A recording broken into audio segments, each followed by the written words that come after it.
कल तक जिन्हें रोटियां नसीब ना थी आज 20-20 लाख मांग रहे हैं। जिनके गुजारे छीछड़ों पे होते रहे वो आज सैंपल भेज रहे हैं, बारात का खाना ऐसा चाहिए जी। तेरे बाप ने कमा के रख दिया हराम का। जो मांग के जहेज लेगा वो जहेज नहीं, जहन्नम का ईंधन है। पूछ लो जाके किसी मौलवी से। जी जी हक बात है, जाओ पूछ लो। जहेज नहीं है ये, बेड नहीं है ये, मरने की देर है। अल्लाह इसी के बदले में कब्र को जहन्नम बनाएगा, ये याद रखना। कभी सोचा? हुजूर आए, हुजूर ने बेटियों को रहमत बताया, तुमने फिर भी जहमत बना दिया। हुजूर आए, बेटियां बाप की जन्नत की जमानत बनी, तुमने बेटियों को मौत का जिम्मेदार बनाया बाप की। कुछ दिन पहले की खबर है, एक बाप 3 बेटियों को लेकर ट्रेन के आगे कूद गया। वजह पूछी गई, एक पर्चा लिख के गया था कि समाज का पेट भरने की दौलत नहीं, इसलिए मैं इज्जत के साथ बेटियों को लेकर मरना चाहता हूं। वाह वाह वाह, सुभान अल्लाह। ये याद रखिएगा, मत बुलाना दोबारा। लेकिन इस अमल में गिरफ्तार होकर कोई मरा, 40 साल तक तीजे कराना, तुम 50 साल 40वें कराना, अल्लाह उस वक्त तक माफ नहीं करेगा जब तक गरीब के एक एक पाई का तुमसे हिसाब नहीं ले लेगा। धोखे में मत रहना। फला पीर को बुला देंगे बख्शवा देगा, फला सैयद आके बख्शवा जाएगा।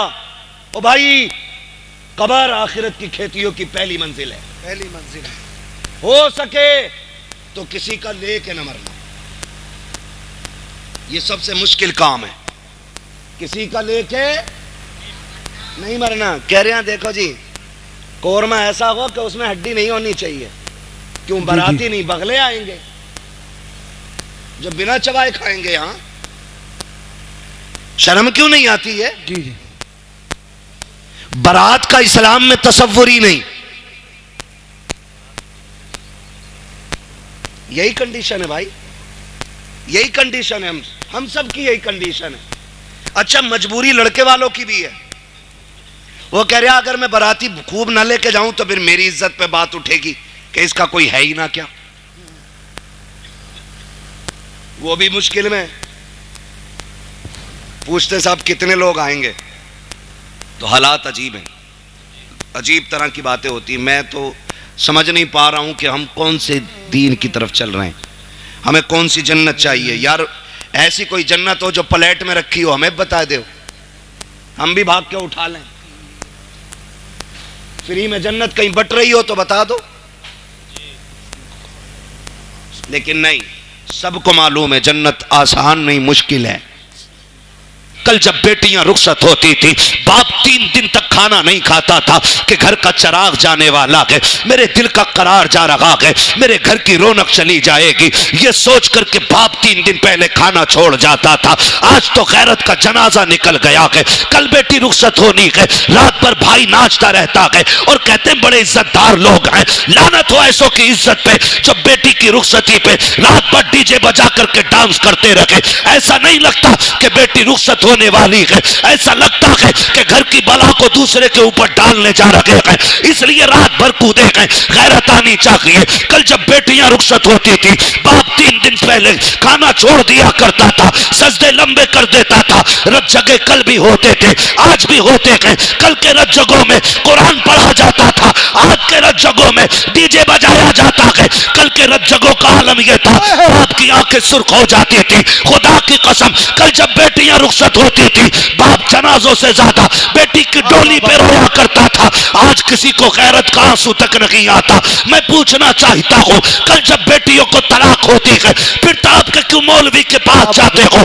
कल जब बेटियों को ससुराल में सताया जाता है, फिर मौलवी से शिकायत क्यों करते हो? ये जो हमारे साथ हो रहा है, ये हमारी करनी का फल है। रब ने तुझे बेटा बनाया था, किसी बहन का भाई बनाया था, किसी बेटी का बाप बनाया था, तो तेरी जिम्मेदारी ये थी कि जब बेटी की रुखसती का वक्त आया था, तुझे रात भर डीजे नहीं बजाना था, रात भर गानों में नहीं डूबना था। तेरी तो जिम्मेदारी होती जब दुनिया सो जाती जाके मुसल्ला बिछा देता और रब की बारगाह में रो रो करके बेटी की खैरियत की भीख मांगता। मैं पूछना चाहता हूँ, आज जब बेटियां रुखसत होती हैं तो मुझे बता तो सके, ये जो बेटी जा रही है किसी दुश्मन के घर जा रही है, नहीं नहीं रिश्तेदार के घर जा रही है, जिसके साथ रिश्ता किया है ये कत्ल करने लेके जा रहा है। आप कहोगे नहीं नहीं इसने साथ निभाने की कसमें खाई है, फिर रोया किस लिए है? और बाप के आंसू पोंछ के पूछो तू क्यों रोया है तो उसके आंसू बताएंगे मौलवी बात ये है मैं गरीब जरूर हूं, मैंने बेटी को चटनी रोटी खिलाई है, लेकिन कभी भी मैंने अपनी बेटी को रुसवा नहीं किया, मैंने बेटी को सूखी रोटियां खिलाई लेकिन कभी जलील नहीं किया। आज रो इस बात पे रहा हूं, ये जो सामने बाराती बन के आए हैं, ये जो सेहरा पहन के आया है, कहने को लाखों की इनकम है, जमींदार का बेटा है, लेकिन खुदा जाने मेरी बेटी कल जब इसके दस्तरखान पे बैठेगी जूती खा के रोटी मिलेगी, ये रोटी खा के जूतियां खानी पड़ेंगी। इस ख्याल ने रुला दिया कि कल जब मेरी बेटी को लुकमों के ताने दिए जाएंगे मेरी बेटी पे क्या बीतेगी, इस ख्याल से बाप रो देता है। और डीजे बजा के नाचने वालों, गैरत का तमाशा बनाने वालों, औकात दिखा करके इस्लाम को बदनाम करने वालों, मेरा एक सवाल है, आज तुम डीजे बजा के बेटियों को रुखसत करते हो, गाने बजा के भेज रहे हो, कल जब बेटियों पे आफतें आएंगी तो रोने की जरूरत नहीं है, अपने सर दीवारों में मारना। और अगर बेटी बचाना चाहते हो तो जब बेटी की रुखसत की बारी आए तो डीजे नहीं बजाना है, तमाशे नहीं करने है, खुदा तौफीक दे तो कभी मस्जिद में जाना है, कभी रात को घर में मुसल्ला बिछाना है और रो के झोली फैलाना है, मालिक ये मेरी बहन है, ये मेरी बेटी है, मैं तेरी रहमत के सहारे दे रहा हूँ, खुदा मेरी बेटी को रोने ना देना। खुदा की कसम खा के कहता हूँ जब ये घर से जाएगी अकेली नहीं होगी, जब ये घर से कदम निकालेगी कदम इसका होगा, साथ में करम खुदा का होगा। नारे तकबीर, नारे तकबीर, नारे, मेरी आवाज से आवाज मिलाकर बोलिए, नारे तकबीर, नारे रिसालत, नारे गौसियत, नौजवान कमेटी, इश्क मोहब्बत, इश्क मोहब्बत और से मुकद्दस उलमाए सुन्नत जिंदाबाद जिंदाबाद। आज रोना है मेरे भाई, रोना है। 10% फोन ऐसे होते हैं दुआ करते हैं बेटी ससुराल में दुख में रह रही है, 10% बाप रो के कहते हैं उनकी सांसें भी पूरी नहीं हो पाती हैं। जी जी जी, बात करते करते लहजे टूट जाते हैं उनके, वो बेटी का दर्द पूरा नहीं बता पाते हम लोगों से, कहते हैं बस दुआ करें अल्लाह बेटी के दिन अच्छे कर दे। क्या बेटियां बाप को प्यारी नहीं होती हैं? बोलो जी जी, होती हैं कि नहीं होती हैं? बेटियां भी बाप को प्यारी होती हैं, बेटे भी बाप को प्यारे होते हैं।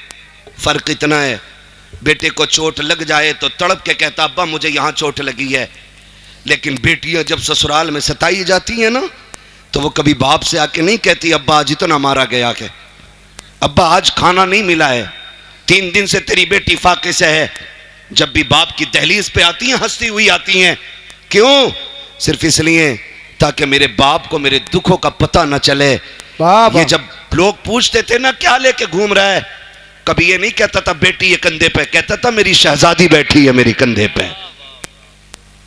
ये रिश्ते होते हैं। और हमने अल्लाह रसूल की नाफरमानियां की, हमने डीजे बजाए, हमने गाने बजाए, बेटियों के बेड़े गर्क करके रख दिए।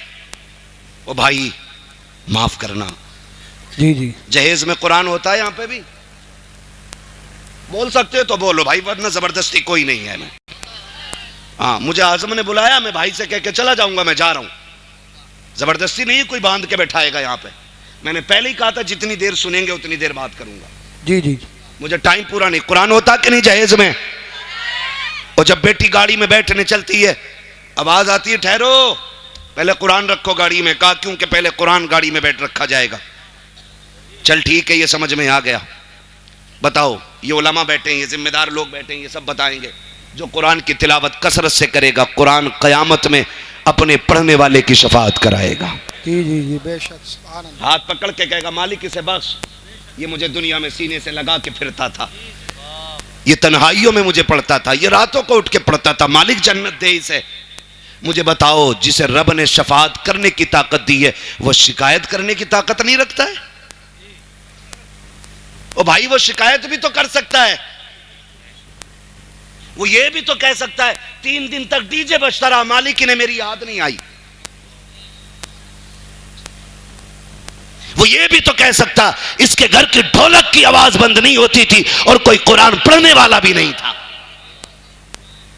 ये भी तो कह सकता है। वो हो किस धोखे में? अगर अल्लाह हिसाब लेने पे आ गया ना तो कोई माई का लाल बच नहीं पाएगा।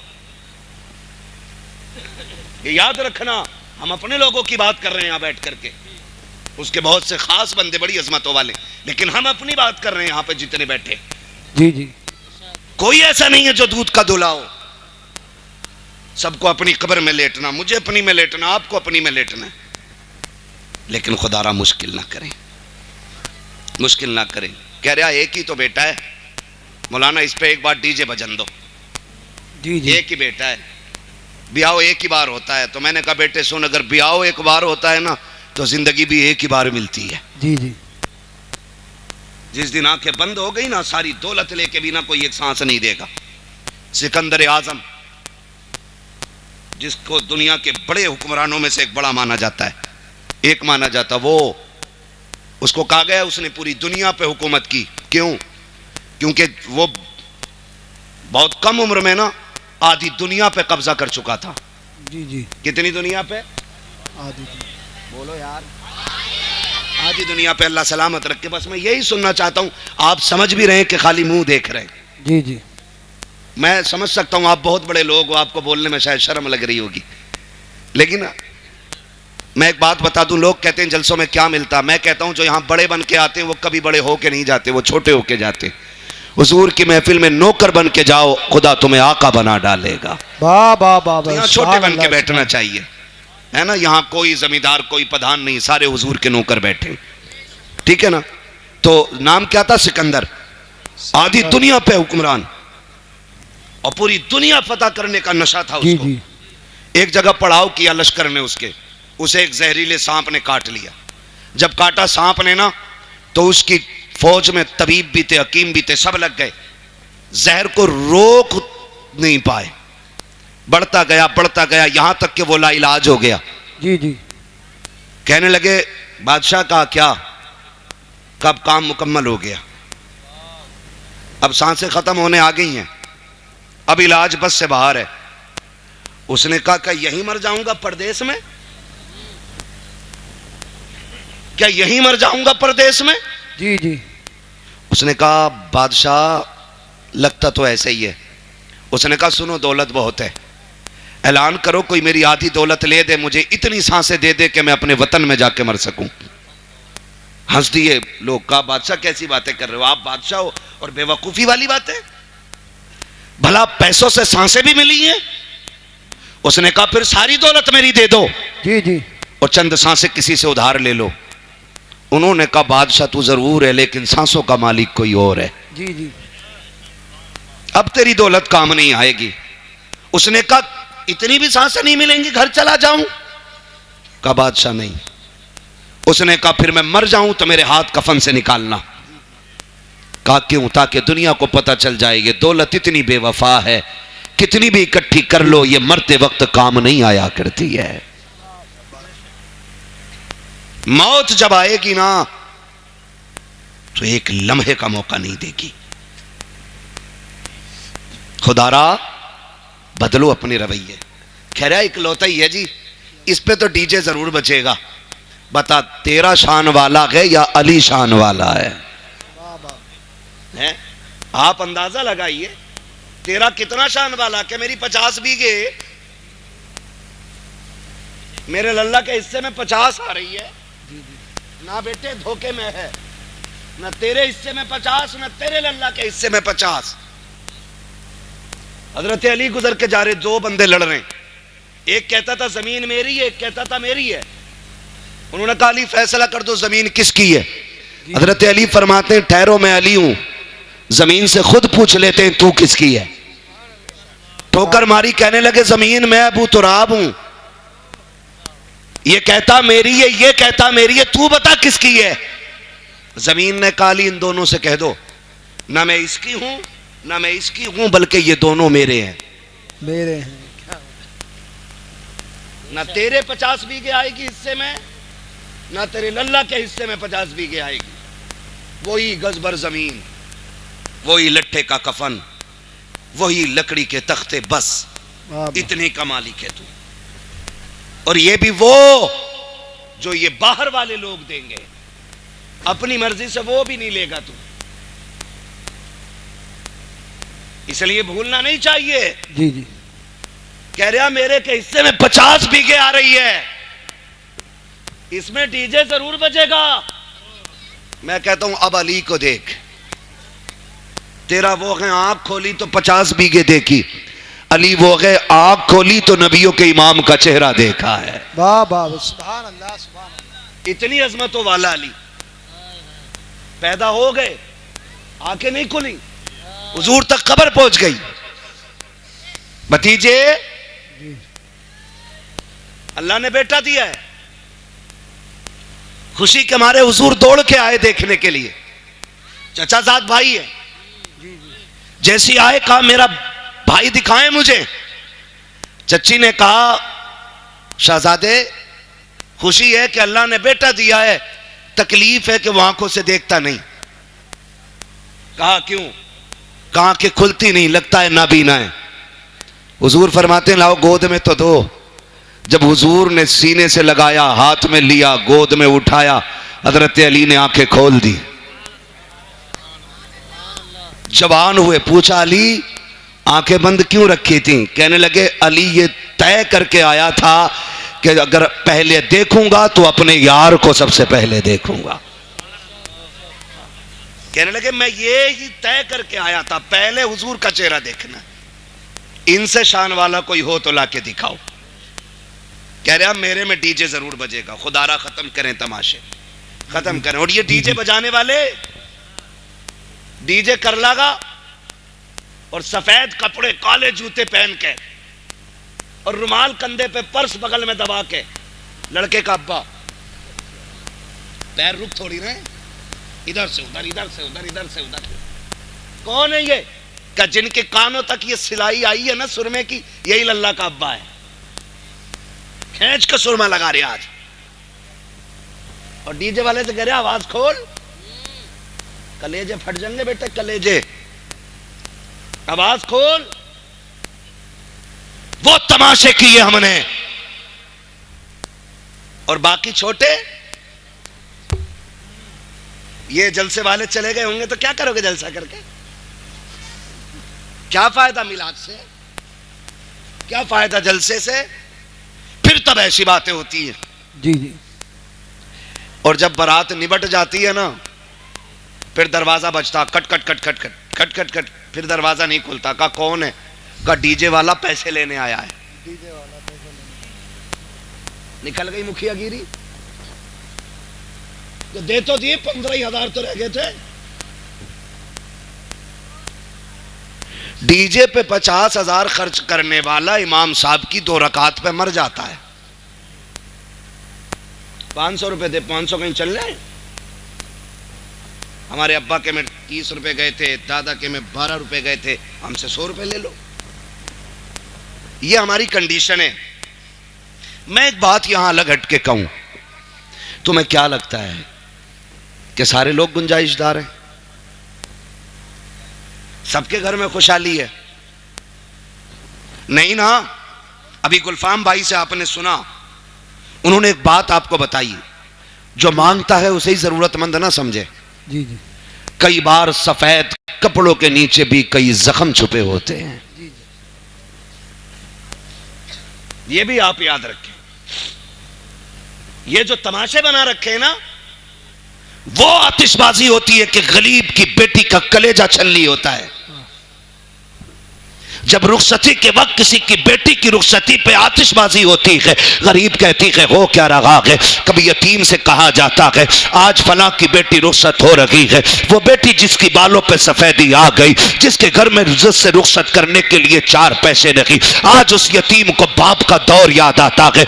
आज वो सोचती है काश बाप होता, आज मेरे भी हाथ पीले हो गए होते, आज मेरा भी बाप होता, काश वो भी दामाद खरीद पाता, लेकिन आज कोई खरीदने वाला दामाद नहीं है, आज कोई हाथ पीले करने वाला हमदर्द नहीं है। जब बेटियां सिसकियां भर के रोती हैं तो तुझे क्या लगता है कि तेरी ये चंद टकों की आतिशबाजी से, तेरे घर की खुशी से किसी और को खुशी मिल जाएगी? नहीं, खुदा का वास्ता, अल्लाह ने तुम्हें अमीर बनाया है, पैसे वाला बनाया है, तो सुन, जितने पैसे से आतिशबाजी कर रहा है, जितने पैसे से तमाशा कर रहे हो, जितने पैसे से ढोलक बजाते हो, जितने पैसे से डांस वाले लाते हो, उसी पैसे को उठाओ और किसी गरीब की बेटी की रुखसती में लगा दे। खुदा की कसम मैं नहीं जानता ये जमाना क्या कहेगा। अगर तेरी बेटी के साथ किसी गरीब की बेटी रुखसत हो गई तो कोई कुछ कहे ना कहे, मदीने वाला मदीने से तुझे सलाम भेजने लग जाए। नारे तकबीर, नारे रिसालत, नारे होशियत, बस लगे आला हजरत, उलमाए सुन्नत, ख्वाजा का हिंदुस्तान, उर्से मुकद्दस, जिंदाबाद जिंदाबाद। ओ भाई, ये फालतू के खर्चे खत्म करें। जी जी, करेंगे इंशाल्लाह खत्म, इंशाअल्लाह। बोले इंशाल्लाह। और एक और कह दूं कड़वी बात, माफ कर देना, बात बहुत खराब कहने लगा हूं, कह दूं भाई? कर लेंगे ना बर्दाश्त? उम्मीद है ऑपरेशन कराने वही जा सकता जिसे दर्द की बर्दाश्त होगी।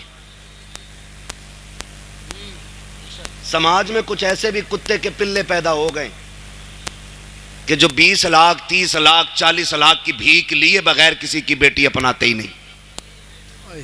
मैं ऐसे लोगों को कुत्ते से बदतर मानता हूं, इसलिए कि कुत्ता फेंका हुआ खाता है और ये छीन के खाने वाले कुत्ते होते हैं, जिनकी वजह से बेटियों का जीना हराम है गरीबों की। ये कंडीशन हमारे समाज में, ये इस्लाम तो नहीं दिया था ना मेरे नबी ने। जिसके 4 बेटे उंगलियों पे गिन रहा, 10 लाख गुड्डू में मिलेंगे, 10 पप्पू में मिलेंगे, 10 जुम्मन में मिलेंगे, 10 बुद्धन में मिलेंगे, बैठे बैठे करोड़पति बन गया। सुन भाई, तेरी सांसों का मालिक भी अल्लाह है और तेरी बेटे की सांसों का भी मालिक अल्लाह है। जी जी, अगर वो ना चाहे ना तो दूल्हा बन के एक कदम नहीं चल पाएगा तेरा बेटा। जी हाँ हजरत, ये कंडीशन है। जी, कल तक जिन्हें रोटियां नसीब ना थी आज 20-20 लाख मांग रहे हैं। जिनके गुजारे छीछड़ों पे होते रहे वो आज सैंपल भेज रहे हैं, बारात का खाना ऐसा चाहिए। जी, तेरे बाप ने कमा के रख दिया हराम का। जो मांग के जहेज लेगा वो जहेज नहीं, जहन्नम का ईंधन है। पूछ लो जाके किसी मौलवी से। जी जी, हक बात है। जाओ पूछ लो, जहेज नहीं है ये, बेड नहीं है ये, मरने की देर है। अल्लाह इसी के बदले में कब्र को जहन्नम बनाएगा, ये याद रखना। कभी सोचा? हुजूर आए, हुजूर ने बेटियों को रहमत बताया, तुमने फिर भी जहमत बना दिया। हुजूर आए, बेटियां बाप की जन्नत की जमानत बनी, तुमने बेटियों को मौत का जिम्मेदार बनाया बाप की। कुछ दिन पहले की खबर है, एक बाप 3 बेटियों को लेकर ट्रेन के आगे कूद गया। वजह पूछी गई, एक पर्चा लिख के गया था कि समाज का पेट भरने की दौलत नहीं, इसलिए मैं इज्जत के साथ बेटियों को लेकर मरना चाहता हूं। वाह वाह वाह, सुभान अल्लाह, सुभान। ये याद रखिएगा, मत बुलाना दोबारा। लेकिन इस अमल में गिरफ्तार होकर कोई मरा, 40 साल तक तीजे कराना, तुम 50 साल 40वें कराना, अल्लाह उस वक्त तक माफ नहीं करेगा जब तक गरीब के एक एक पाई का तुमसे हिसाब नहीं ले लेगा। धोखे में मत रहना, फला पीर को बुला देंगे बख्शवा देगा, फला सैयद आके बख्शवा जाएगा। ओ भाई, कब्र आखिरत की खेतियों की पहली मंजिल है, पहली मंजिल है। हो सके तो किसी का लेके न मरना। ये सबसे मुश्किल काम है। किसी का लेके नहीं मरना। कह रहे हैं देखो जी, कोरमा ऐसा हो कि उसमें हड्डी नहीं होनी चाहिए। क्यों? बाराती नहीं, बगले आएंगे जो बिना चबाए खाएंगे। यहां शर्म क्यों नहीं आती है? जी जी। बारात का इस्लाम में तसव्वुर ही नहीं। यही कंडीशन है भाई, यही कंडीशन है। हम सब की यही कंडीशन है। अच्छा, मजबूरी लड़के वालों की भी है। वो कह रहा अगर मैं बाराती खूब ना लेके जाऊं तो फिर मेरी इज्जत पे बात उठेगी कि इसका कोई है ही ना क्या। वो भी मुश्किल में। पूछते साहब कितने लोग आएंगे, तो हालात अजीब हैं, अजीब तरह की बातें होती हैं। मैं तो समझ नहीं पा रहा हूं कि हम कौन से दीन की तरफ चल रहे हैं, हमें कौन सी जन्नत चाहिए। यार ऐसी कोई जन्नत हो जो प्लेट में रखी हो, हमें बता दो, हम भी भाग के उठा लें। फ्री में जन्नत कहीं बट रही हो तो बता दो। लेकिन नहीं, सबको मालूम है जन्नत आसान नहीं, मुश्किल है। शहादत गहे उल्फत में कदम रखना है। लोग आसान समझते हैं मुसलमान होना, मुसलमान होना। बारात जा रही है और बारात जाके भी ना एक बवाल थोड़ी है, सारी बवाल है। जी जी। पहले बेटियां घर से रुखसत होती थी, अब कहां से हो रही है? देख रहे हो, ये बच्चों को भी पता है ये हरकत हमारी। कहां से हो रही है? आज होटल से हो रही है। जिस घर में शादी है उसमें ताला लगा है, उसमें भूत प्रीत घूम रहे हैं, और घर वाले होटल में। मुझे एक बात बताओ, जिसके पास जगह नहीं है उसकी तो मजबूरी, बारात को बैठा ले उसमें, बेटी तो घर से ही भेज। कितने फायदे होते हैं। जब बेटी घर से रुखसत होती है ना, तो वो छत जिसके नीचे बैठ के इसने कुरान पढ़ा था, वो दीवारें जिसने इसकी तिलावत सुनी थी, वो जमीन जो इसकी सजदों की गवाह थी, वो घर की चार दीवारी जिसने इसे रोजे की हालत में देखा था, आज जब ये किसी के निकाह में बंध के निकलती है ना, तो छत कहती है मालिक इसका भला करना, दीवार कहती है खुदा इसे सलामत रखना, वो जमीन जिस पे सजदे किए थे वो कहती है अल्लाह आज तक ये मुझे आबाद रखती रही, तू इसके घर को आबाद फरमा दे। सुभान अल्लाह, सुभान अल्लाह। इतनी सारी से घर से दुआएं मिलती थी, लेकिन वहां जा रही है, वहां कैमरे वाला पहले है, दूलाबाद में। एक जगह हम रात में आ रहे, कहीं से बारात लौट के आई होगी, रास्ता तंग था, गाड़ी आगे खड़ी थी, हम रुक गए, 15 मिनट हो गए। एक साहब को कहा भाई पता करो गाड़ी आगे क्यों नहीं जा रही। कहने लगे दुल्हन बैठी है इसमें। हमने कहा उतर जाना चाहिए, आधा घंटा हो गया। कोई दूसरा गांव था जिससे हम गुजर रहे थे, उसने कहा नहीं अभी उसकी वीडियो बन रही है।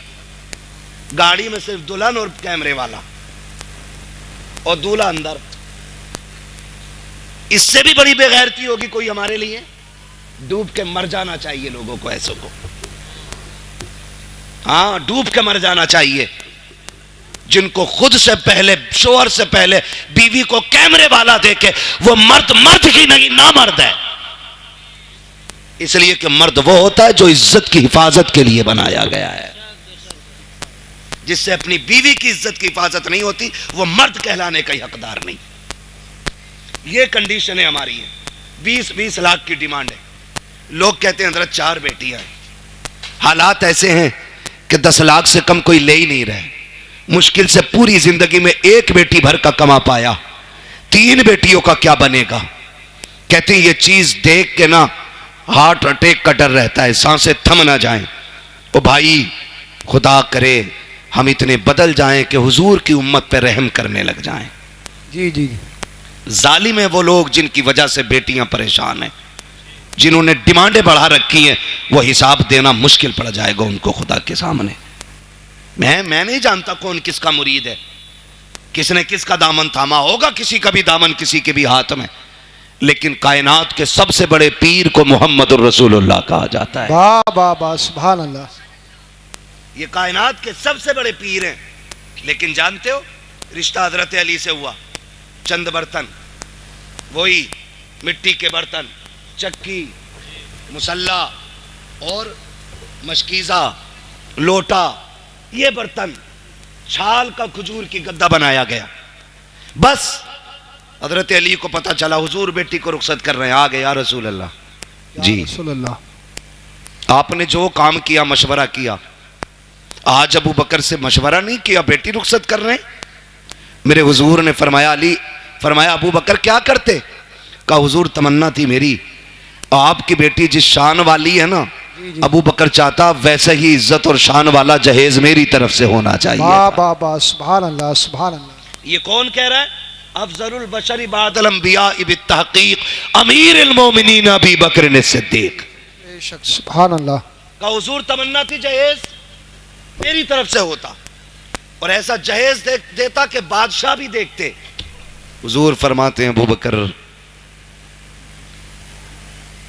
मेरी बेटी को जहेज नहीं चाहिए। अबू बकर मेरी बेटी को जहेज नहीं चाहिए। हुजूर क्यों? कहा अगर मैं बेटी को जहेज दे देता तो कल जब गरीब की बेटी रुखसत होती तो जमाना ताने दे के मार देता कि ये तो सुन्नत बराबर भी काम ना कर सके। फरमाया चंद बर्तन दे के इसलिए रुखसत कर रहा हूं, कल जब अमीर की बेटी अपनी दौलत अपनी शोहरत पे नाज करके जाए, गरीब की बेटी मदीने वाले की सुन्नत पे नाज करती चली जाए। वाह वाह वाह, सुभान अल्लाह। इसलिए हुजूर ने बेटी को लंबा जहेज नहीं दिया। और आज तो फरमाइशें आती हैं, तुम्हारे यहाँ भी होता होगा, हमारे यहाँ तो चलता।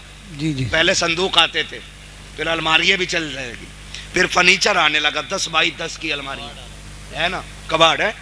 और अब तो ना लड़के वाले कहते कारीगर भेज दो, कमरा नाप लेगा। ये है औकात 2 कौड़ी की लड़के वालों की। कह रहा है यहीं भेज दो। जी जी। तो कह रहा है यहाँ को कबाड़ बना दो, यहाँ को फर्नीचर लगा दो, यहाँ पे बेड बना दो, इतनी जगह बच गई, इसमें अलमारी बना देना। मतलब कमरा भी लड़की वाले बना के दे रहे।